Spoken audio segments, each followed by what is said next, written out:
So have you ever known a fact and then forgotten that fact, but then recalled that fact when someone asked you a question, but you couldn't quite remember where you heard the fact? That is essentially what has happened to me recently. I had a subscriber who was having a conversation with his son about the Infinity Stones, Infinity Gems, and it was about where they actually came from. And he reached out to me and he was asking me a couple of questions, and I was able to answer the questions, but I could not recall like why I knew those things to be a fact. And so it bothered me. So for like several days, I was thinking about this and I started to do some research trying to remember where I had heard these little tidbits.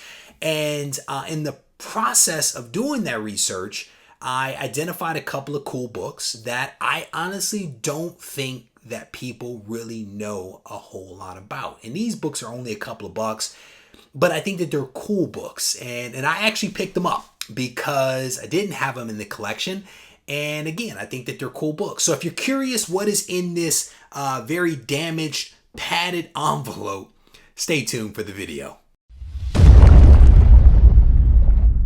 Reggie here, your friendly neighborhood bodybuilder and comic book collector, and I want to welcome you to another one of my videos. So we are going to unbox a couple of comics that came to me from a purchase on eBay, and I haven't opened it up, but I will open the box up, or the package.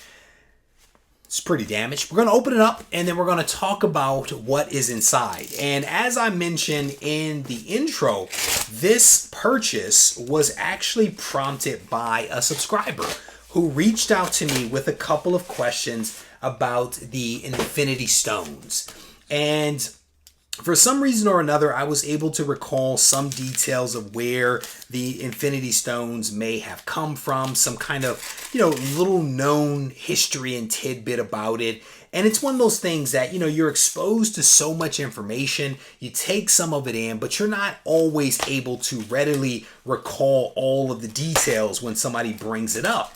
And so I did some research and I came across a couple of books. And I think a little piece of interesting history.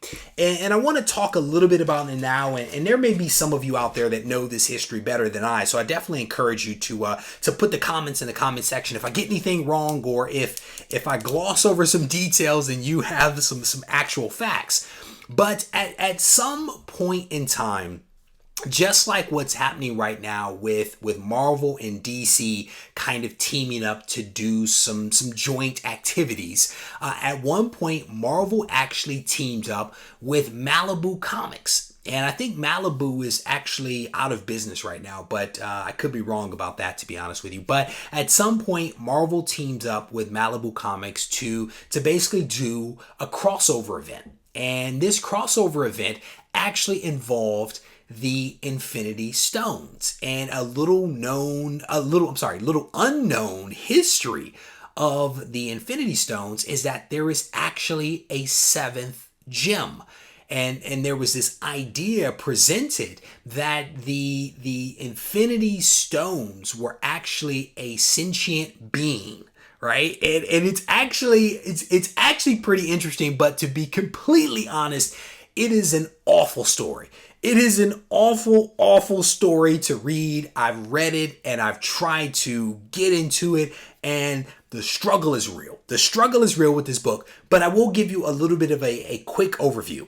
Loki somehow or another gained possession of the 6 Infinity Gems, and he was riding high. He is like, I am the greatest thing ever, right? I have all these Infinity Gems. There's nothing that I can't do. And then all of a sudden, the Grand Master appears, and the Grand Master's like, check it out.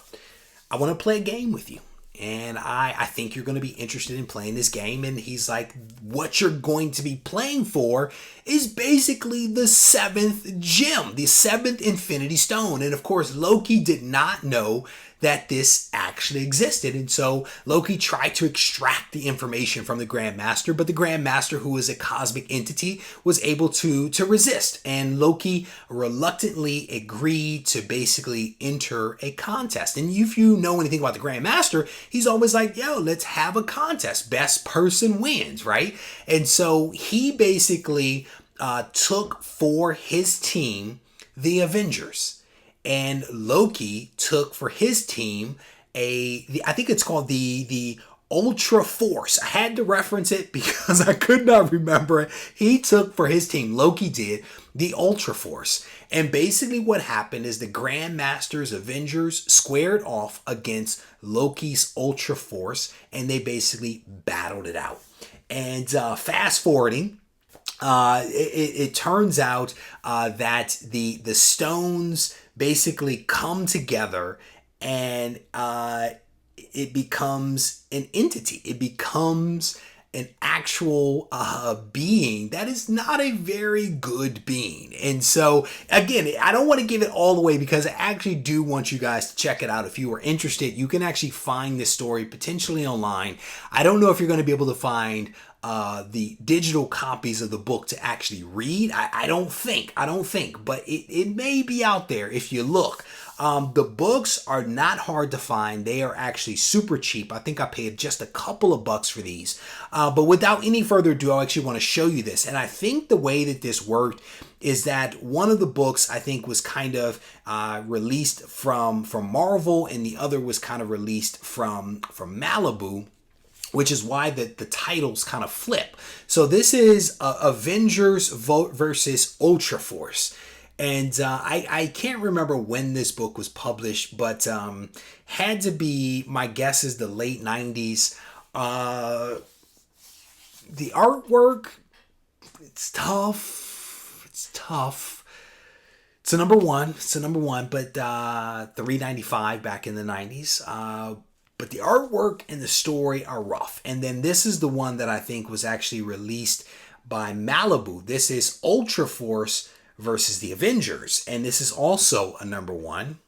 Go figure, 90s. And there's actually some shiny foil on here. So, you know, whatever that's worth. But here is the other cover. So here you go. Basically side-by-side copies of Avengers versus Ultra Force, and then Ultra Force versus the Avengers from Marvel and Malibu. Again, this is a little known history. I think that there was actually a seventh gem, that the gems, when combined, were a sentient being. I don't know if people know that, and I don't actually think that it was actually in continuity. So again, I don't know if this has any speculative value. My guess is that it does not, because it actually was not in continuity. But there may be some of you out there that are like huge Thanos fans, or huge fans of cosmic entities, or huge fans of crossover events. So that's part of the reason why I wanted to flag this for you guys. And again, I don't know if you're going to be able to find digital copies of this online, but you should be able to find copies. If you choose to find copies of this book, you can get hard copies for just a couple of bucks. So there you have it. Just a quick recap of an interesting crossover event between Marvel and Malibu. Again, I was not really aware that this was even a crossover event until I started to kind of dig into it. I just heard that there was a story out there. I tracked it down. And lo and behold, this is what I found. If you've read this story, I am curious as to what your thoughts are. Was it as bad as I thought that it was, or do I need to take a second glance at it? Anyway, if you leave a comment behind, I'm definitely looking forward to reading it. If you need to reach out to me, feel free to do so on Instagram at Regie Collects, or you can send me an email to Reggie@RegieCollects.com. Take care.